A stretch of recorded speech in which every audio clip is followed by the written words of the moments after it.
Hi friends, welcome back to my YouTube channel.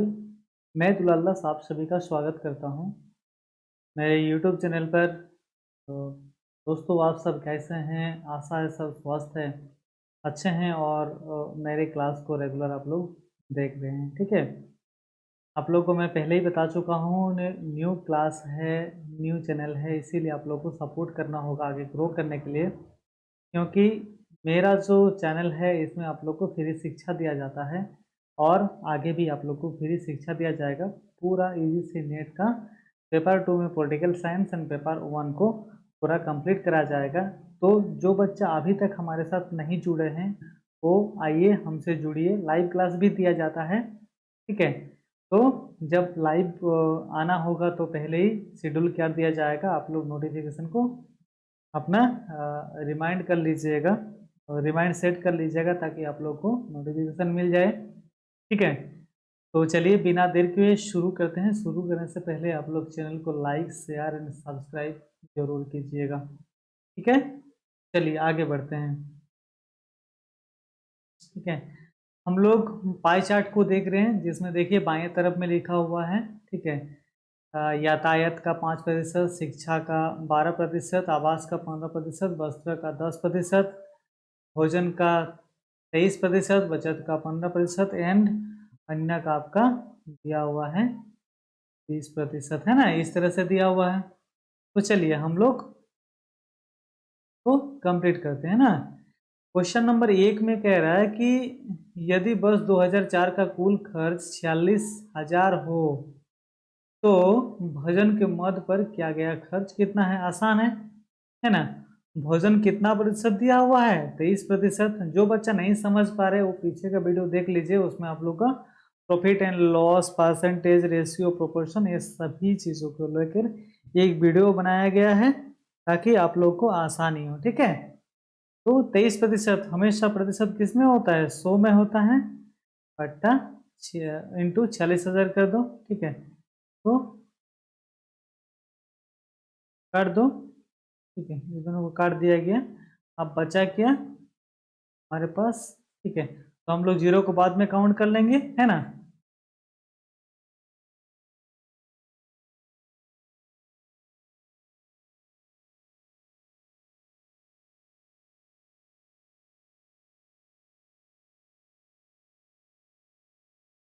एक zero बचा था, यहाँ पे रेड कर दिया तो हमारा बी देखिए कि हमारा बी जो है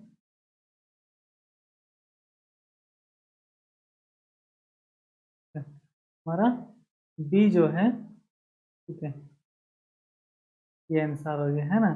तो आंसर हमारा 10,580 हो गया, राइट।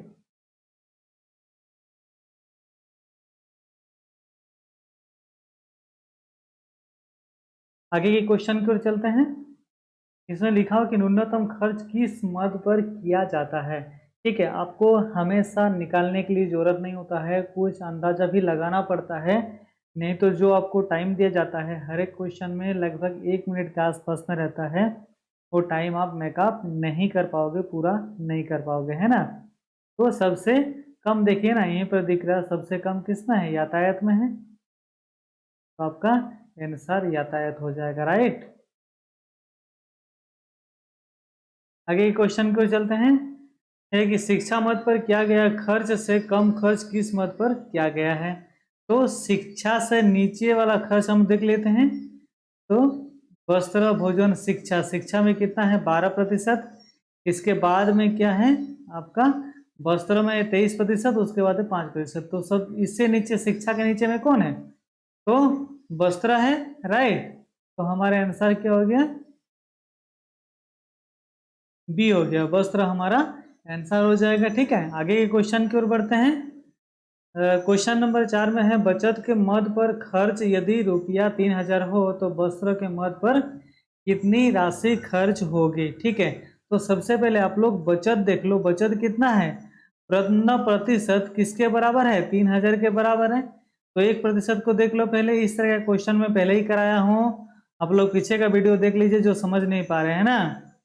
तो इसको 2 से काट दो। ठीक है, तो 200 हो गया। 1% के बराबर कितना हो गया? 200 हो गया। अब आप लोग देख लो कि क्या दिया हुआ है?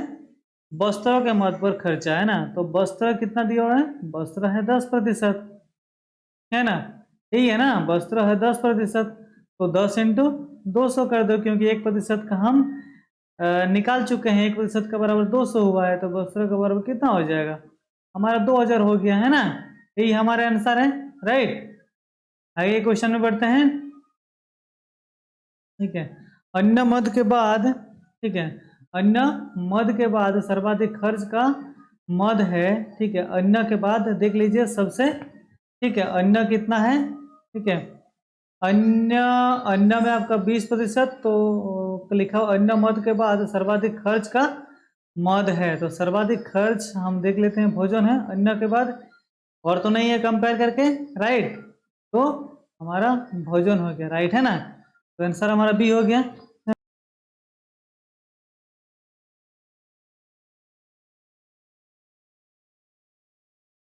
ठीक है, अब हम लोग आगे क्वेश्चन की ओर बढ़ेंगे, ठीक है, यानी कि ये आपका दूसरा पाई चार्ट स्टार्ट हो रहा, तो दूसरा पाई चार्ट में देखते हैं क्या है, इस पाई चार्ट में है आपका वर्ष 2004 से 5 के अंतराल में विभिन्न मदों में मुद्रा का अर्जन, ठीक है, दिया हुआ है, ठीक है, आप लोग देख लीजिएगा,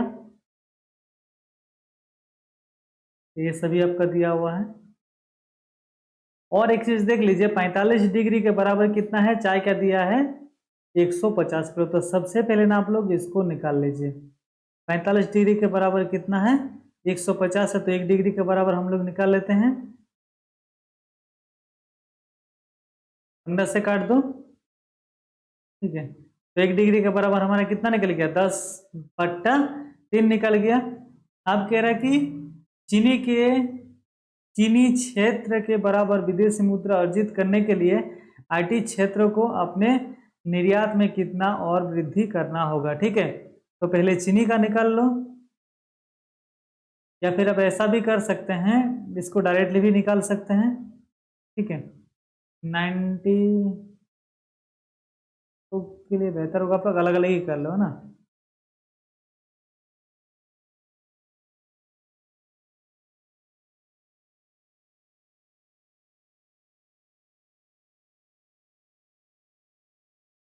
ठीक है, तो चीनी का कितना है, 90% बट्टा, सॉरी इंटू 1% के बराबर कितना, 10/3 था, ठीक है, तो यानी कि कितना हो गया, 900/3, ये गया आपका 300, है ना। अब हमारा आईटी को देख लेते, आईटी में कितना है, 15%, राइट, तो 15%, तो 15 इंटू कितना करेंगे, 10/3,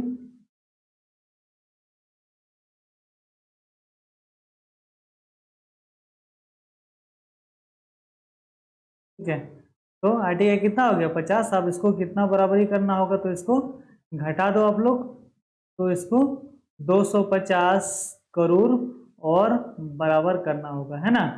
अब हम लोग एक काम करते हैं, चलिए, तो इसको डायरेक्टली हम लोग घटा के देखते हैं, चीनी का कितना है 90% और आईटी का कितना है 15%, तो कितना निकल जाएगा,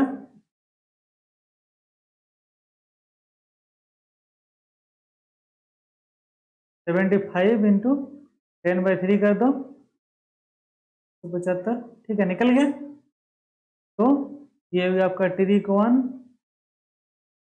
और ये हुआ आपका ट्रिक 2, है ना। आप लोग डायरेक्ट भी निकाल सकते हो, या अलग अलग करके भी इसको माइनस कर सकते हो, है ना। चलिए आगे क्वेश्चन की ओर बढ़ते हैं। विदेशी मुद्रा अर्जन में मूल्य की दृष्टि से चीनी क्षेत्र का निर्यात इंजीनियरिंग के निर्यात का कितना प्रतिशत है, तो इंजीनियरिंग का देखो पहले, सॉरी, आपका विदेशी मुद्रा अर्जन मूल्य की दृष्टि में चीनी और इंजीनियरिंग का प्रतिशत कह रहा है, तो चीनी का कितना है 90 और इंजीनियरिंग का है 120,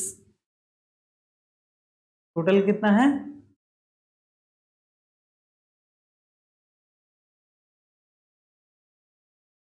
ठीक है, तो जब इसका प्रतिशत करें, यानी कि हम इंटू 100 कर देंगे,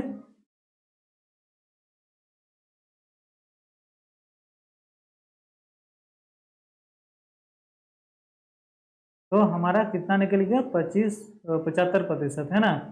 तो इंजीनियरिंग के क्षेत्र में निर्यात का 75% है, राइट सर। जहां आप लोग को समझ में नहीं आता मेरे को कमेंट कीजिएगा, या फिर जिस चीज को नहीं समझ पाते उसका स्क्रीनशॉट करके कमेंट कीजिएगा, तो लोग को बता दूंगा, राइट। आगे चलते हैं। क्वेश्चन नंबर 3 में कह रहा है कि वर्ष 2004 से 5 के अंतराल में देश द्वारा अर्जित कुल विदेशी मुद्रा क्या थी, ठीक है। तो ये सभी को जब आप लोग ये कर लोगे, ऐड कर लोगे, तो कितना निकल जाएगा, 360 निकल जाएगा, क्योंकि आपको पता है कि वृत्त 360 डिग्री का होता है। फिर भी आप लोग इसको ऐड करके देख लेना, 20 + 40 + 90 + 120 + 45 टोटल कितना हो जाता है, 360 डिग्री। अब कह रहा है कि अर्जित कुल मुद्रा क्या थी 2004 से 5 के अंतराल में देश द्वारा अर्जित कुल विदेशी मुद्रा क्या थी, तो 360 डिग्री। अब हम निकाल चुके हैं कि 1 डिग्री के बराबर कितना होता है, तो 10/3 हम निकाल चुके हैं, ठीक है। तो 360 × 10/3 कर दो, ठीक है।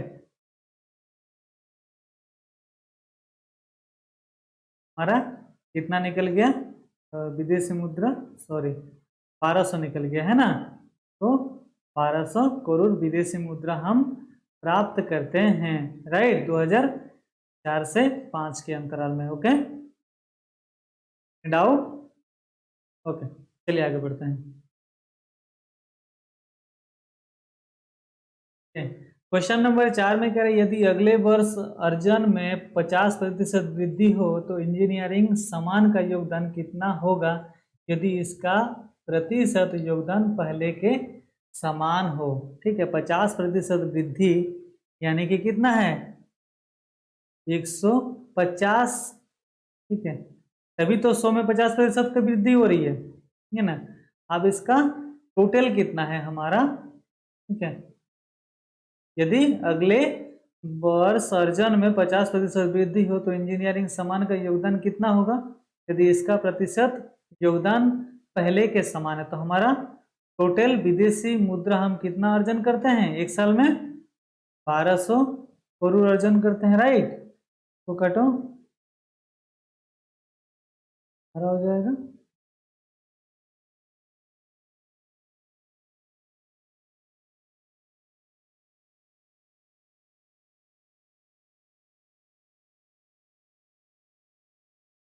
ठीक है, 1800 करोड़, ठीक है। किसमें हमारा निकल गया कि जब हम 50% की वृद्धि करते हैं, आप ये 50% वृद्धि सेम है किसमें, इंजीनियरिंग में, समझ रहे हैं ना, इंजीनियरिंग में भी का सेम है 50% की वृद्धि।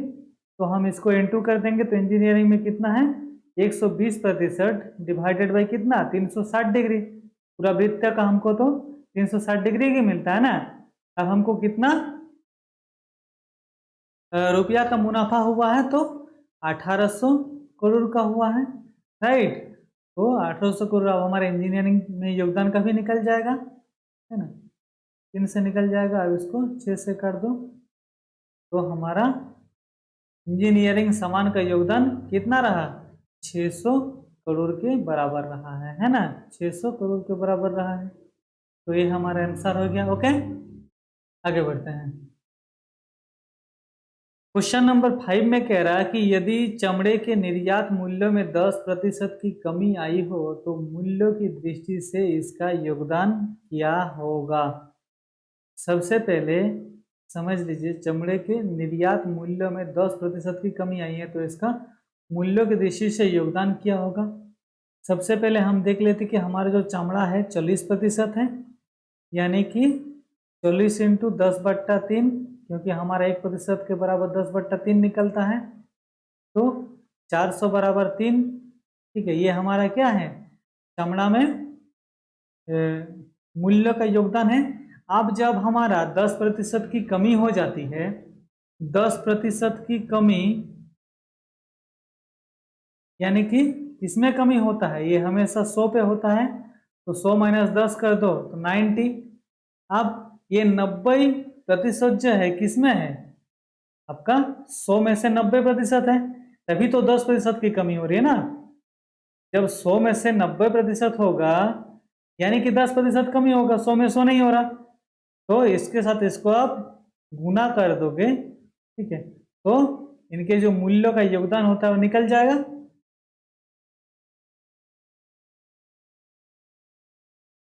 तो 120 करोड़ का योगदान होता है किसका, चमड़ा का, राइट, समझ गए।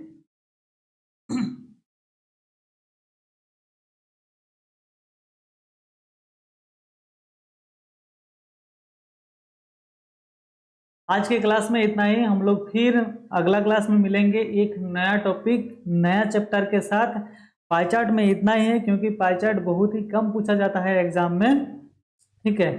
यूजीसी नेट के एग्जाम में अगर पूछता भी है, ठीक है, तो बहुत ही इजी तरीका से पूछता है, हार्ड क्वेश्चन नहीं पूछता है। फिर भी अगर आप लोग को किसी तरह का पाई चार्ट में डाउट होता है तो आप लोग मेरे को कमेंट कर सकते हैं, ठीक है, आप लोग को पूरी तरह से आंसर दे दिया जाएगा। तब तक के लिए धन्यवाद।